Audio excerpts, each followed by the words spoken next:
नमस्कार साथियों, स्वागत है आपका इस वीडियो में। वर्तमान चरण 10 चैप्टर नंबर 2। अब ये 10वां चरण चल रहा है।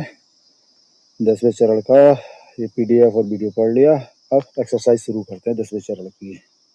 प्रश्नोत्तरी पे चलते हैं। पहला प्रश्न है, गूगल शीट में औसत निकालने के लिए कौन सा फॉर्मूला प्रयोग किया जाता है? ऑप्शन ए है sum, B average, C count, D maximum. तो भाई गूगल शीट में औसत निकालने के लिए एवरेज यूज करते हैं। क्वेश्चन सही गया। दूसरा है, गूगल शीट में दशमलव औसत को पूर्णांक में कैसे बदला जाता है? Option A trim, B round off, average, range 0, तीसरा मोड और डी ऑप्शन चौथा है फ्लोर। मैं लगाता हूँ बी ऑप्शन को सही। राउंड ब्रैकेट के अंदर एवरेज, रेंज, दूसरा भी सही। दो सेल्स के योग के लिए कौन सा फंक्शन प्रयोग होता है? A joint, B if, C sum, A1 B1, D count. मैं जाऊंगा सी के साथ, A1 B1 सम। ये तीसरा भी सही। चौथा क्वेश्चन है, ग्रेड्स देने के लिए सही नेस्टेड इफ फॉर्मूला क्या है? ग्रेड देने के लिए सही नेस्टेड फॉर्मूला, वो भी इफ वाला। ग्रेड देने के लिए ऑप्शन ए है if A1 is greater 90 then A, B है if A1 is greater than equal to 90 A, if A1 greater than equal to 80 B, और A1 greater than 60 C, otherwise D. D में है if A1 is less than equal to 90 then D. D option है average A1 to A3। मैं जाऊंगा option B के साथ, if A1 is greater than equal to 90 then A, if A1 is greater than equal to 80 then B, if A1 is greater than equal to 60 then C, otherwise D. ये चौथा question का answer आ गया, सही था। पांचवा, 4 question हो गए, चारों सही है। पांचवा क्वेश्चन, इस संदर्भ में कंडीशनल फॉर्मेटिंग का उद्देश्य क्या है? कंडीशनल फॉर्मेटिंग नाम बदलने के लिए, बैकग्राउंड बदलने के लिए, ग्रेड डी और रिजल्ट फेल को हाईलाइट करना, सीट छुपाने के लिए। कंडीशनल को हाईलाइट करना, बैकग्राउंड बदलना। मैं सी ऑप्शन को सिलेक्ट करता हूँ। पांचवें क्वेश्चन का आंसर सही निकला। छठा क्वेश्चन है, रोल नंबर के आधार पर छात्र डेटा खोजने के लिए कौन सा फॉर्मूला प्रयोग होता है? रोल नंबर के आधार पर हम ढूंढेंगे तो ऑप्शन ए है लुकअप, बी है सर्च, सी है बी लुकअप, डी है फाइंड। मेरे हिसाब से सी होना चाहिए, वी लुकअप।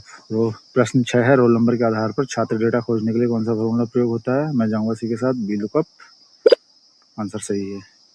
7वां क्वेश्चन है, यदि छात्र का नाम दूसरे कॉलम में है तो वी लुकअप में कॉलम इंडेक्स नंबर क्या होगा? ऑप्शन ए है 1, बी है 2, सी है 3, डी है 0। अब क्वेश्चन कह रहा है यदि छात्र का नाम दूसरे कॉलम में है, वी लुकअप में कॉलम इंडेक्स में नंबर क्या होगा? इसने क्वेश्चन में ही कह दिया है कि दूसरे कॉलम में है, तो 2 होगा, यानी ऑप्शन बी। आंसर सही। प्रश्न संख्या 8 है, यदि किसी भी विषय में ग्रेड डी हो तो रिजल्ट को फेल दिखाने के लिए कौन सा फॉर्मूला प्रयोग होता है? ऑप्शन ए है if A1 equal to D, fail otherwise पास।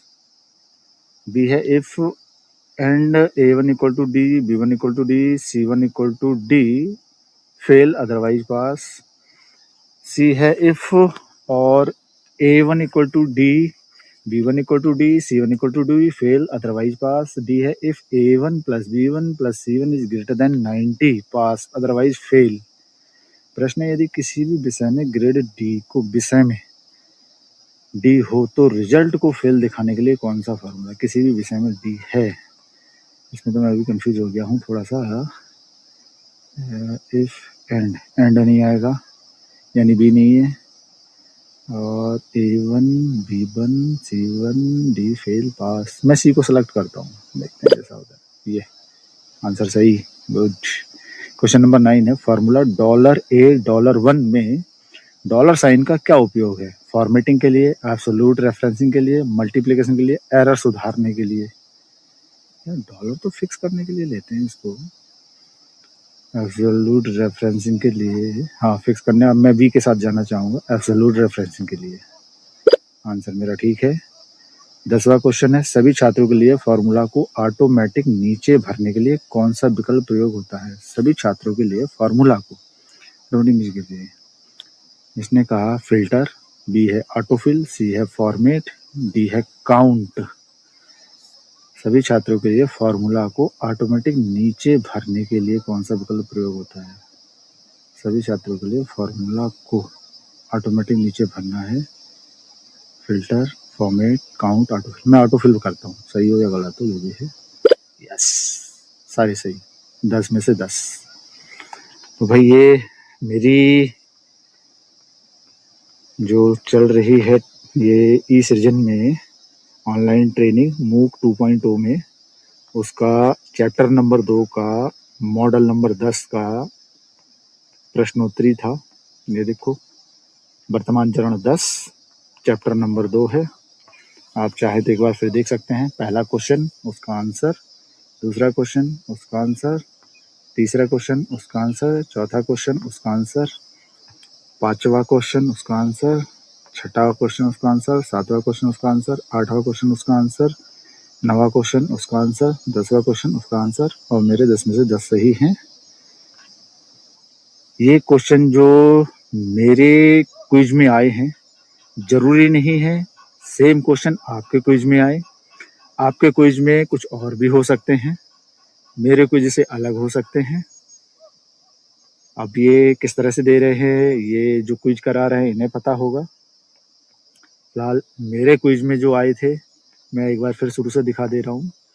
ये मेरा 10वां चरण है दूसरे चैप्टर का।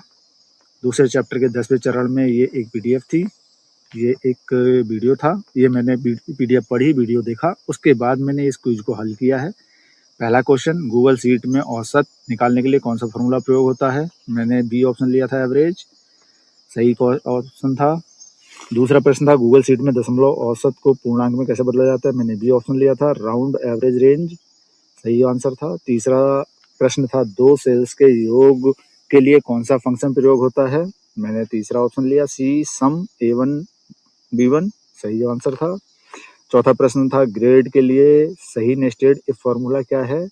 मैंने बी ऑप्शन लिया था, if A1 is greater than equal to 90 then A, if A1 is greater than equal to 80 then B, if A1 is greater than 60 then C, otherwise D। मेरा आंसर सही था। प्रश्न 5 था, इस संदर्भ में कंडीशनल फॉर्मेटिंग का उद्देश्य क्या है? मेरा ऑप्शन था सी, ग्रेड D और रिजल्ट फेल को हाईलाइट करना, आंसर मेरा सही था। छठा प्रश्न था, रोल नंबर के आधार पर छात्र डेटा खोजने के लिए कौन सा फॉर्मूला प्रयोग होता है? मैंने सी ऑप्शन दिया था, वी लुकअप, मेरा आंसर सही था। प्रश्न 7, यदि छात्र का नाम दूसरे कॉलम में है तो वी लुकअप में कॉलम इंडेक्स का नंबर क्या होगा? मैंने बी ऑप्शन लिया, 2, सही आंसर। 8वां प्रश्न था, यदि किसी भी विषय में ग्रेड डी हो तो रिजल्ट को फेल दिखाने के लिए कौन सा फॉर्मूला प्रयोग होता है? मैंने सी ऑप्शन सेलेक्ट किया था, if or A1 equal to D and B1 equal to D and C1 equal to D then fail, otherwise pass, मेरा आंसर सही था। प्रश्न 9 था, फॉर्मूला $A$1 में डॉलर साइन का उपयोग क्या होता है? मैंने बी ऑप्शन सेलेक्ट किया था, एब्सोल्यूट रेफरेंसिंग के लिए, मेरा आंसर सही हुआ। 10वां प्रश्न था, सभी छात्रों के लिए फॉर्मूला को ऑटोमेटिक नीचे भरने के लिए कौन सा विकल्प प्रयोग करते हैं? मैंने बी ऑप्शन सेलेक्ट किया था, ऑटोफिल, मेरा आंसर भी सही था। इस प्रकार मेरे 10 में से 10 सही थे। साथियों, जरूरी नहीं है कि मेरे 10 में से 10 सही हों, कोई गलत भी हो सकता था। मैंने अभी तक जितने क्विज किए हैं उसमें मेरी मैक्सिमम एक्यूरेसी 70% आई है, यानी 10 में से 7 क्वेश्चन सही रहे हैं, और इतने में हो जाता है। बाकी 60 पे होता है नहीं होता है मुझे भी ना पता, भैया नीचे आएगा तो। अब मेरे जो 10 क्वेश्चन आए थे उसका मैंने ये वीडियो बना दिया है, हो सकता है आपके में कुछ अलग क्वेश्चन आए। बाकी भाई वीडियो यहाँ तक देखने के लिए आप लोगों का बहुत बहुत धन्यवाद।